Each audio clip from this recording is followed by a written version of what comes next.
नमस्कार, India news business पर हैं आप और मैं हूं आपके साथ दीक्षा राठौर। बड़ी व्यापारिक साझेदारी रखने वाले भारत और कनाडा के बीच बड़ी टेंशन चल रही है। बीते दिनों कनाडा ने बिना कोई कारण बताए ही भारत के साथ ट्रेड मिशन को रोकने का ऐलान कर दिया। वहीं भारत ने भी कनाडा के एक सीनियर डिप्लोमेट ओलिवियर सिल्वेस्टर को निष्कासित कर दिया है। डिप्लोमेटिक लेवल पर दोनों देशों के बीच जारी इस तनाव का असर अब व्यापार पर भी पड़ता हुआ दिख रहा है। गौरतलब है कि Canada pension fund investment board यानी सीपीपीआईएन ने भारत में कई कंपनियों में निवेश किया हुआ है, तो इस टेंशन से इस पर भी असर देखने को मिल सकता है। Canada pension fund investment board की तरफ से इन्वेस्टमेंट हासिल करने वाली इंडियन लिस्टेड और अनलिस्टेड कंपनीज की लिस्ट काफी लंबी है। इसमें Kotak Mahindra bank, online food delivery platform Zomato, online payment system platform Paytm से लेकर टेक दिग्गज विप्रो तक इसमें शामिल है। इन इंडियन कंपनीज में सीपीपीआईएन का टोटल इन्वेस्टमेंट लगभग 1 लाख करोड़ रुपए से ज्यादा का बैठता है।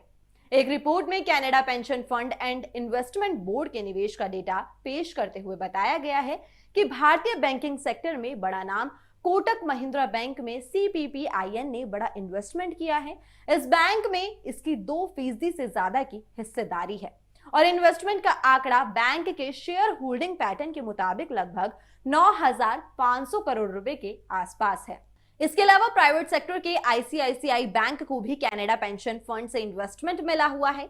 रिपोर्ट्स की माने तो आईसीआईसीआई के अमेरिकी लिस्टेड स्टॉक में कनाडा पेंशन फंड के इन्वेस्टमेंट वैल्यू $10 मिलियन के आसपास है।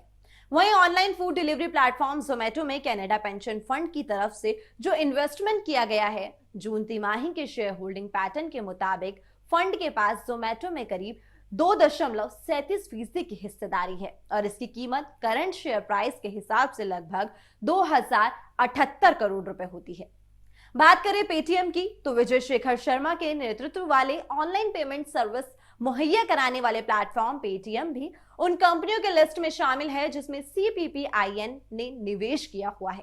पेटीएम में कनाडा पेंशन फंड ने एंकर इन्वेस्टर के तौर पर 1.76% हिस्सेदारी के लिए इन्वेस्टमेंट किया है और ताजा स्टॉक प्राइस के अकॉर्डिंग ये लगभग 970 करोड़ रुपए होता है।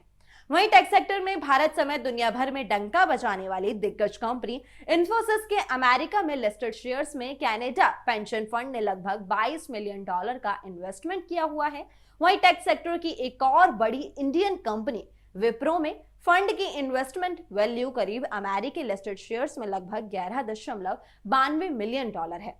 वहीं बात करें नायका की तो Indian fashion and beauty brand Nykaa के एंकर इन्वेस्टर में लिस्ट में भी कनाडा पेंशन फंड शामिल है। एंकर इन्वेस्टर के रूप में फंड ने नायका में करीब 1.5% की हिस्सेदारी ली हुई है और शेयर प्राइस के हिसाब से देखें तो ये इन्वेस्टमेंट वैल्यू लगभग 620 करोड़ रुपए होती है। साथ ही देश में लॉजिस्टिक सर्विस प्रोवाइडर डिलीवरी में मोटा इन्वेस्टमेंट करते हुए सीपीपीआईएन ने बड़ी हिस्सेदारी खरीदी हुई है। जून 2023 क्वार्टर तक फंड के पास डिलीवरी में कुल 6% स्टेक थे। ये खरीदारी बीते साल 2022 में तब की गई थी जब कंपनी ने स्टॉक मार्केट डेब्यू किया था। अगर करंट प्राइस पर इस हिस्सेदारी को देखें तो ये करीब 1800 करोड़ से ज्यादा होती है।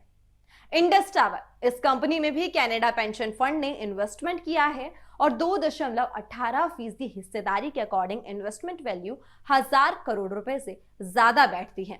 वहीं अब अगर बाकी कंपनीज की बात करें तो पिरामल एंटरप्राइजेस समेत कई बड़ी कंपनियों में सीपीपीआईएन ने अपने पैसे लगाए हुए हैं या फिर अलग अलग सेक्टर्स में करार किया हुआ है। तो अब कनाडा और भारत के बीच चल रही तनातनी का असर इन सभी कंपनीज पर भी देखने को मिल सकता है। तो अभी के लिए केवल इतना ही। देश और दुनिया की तमाम खबरों और जानकारियों के लिए बने रहिए इंडिया न्यूज बिजनेस पर।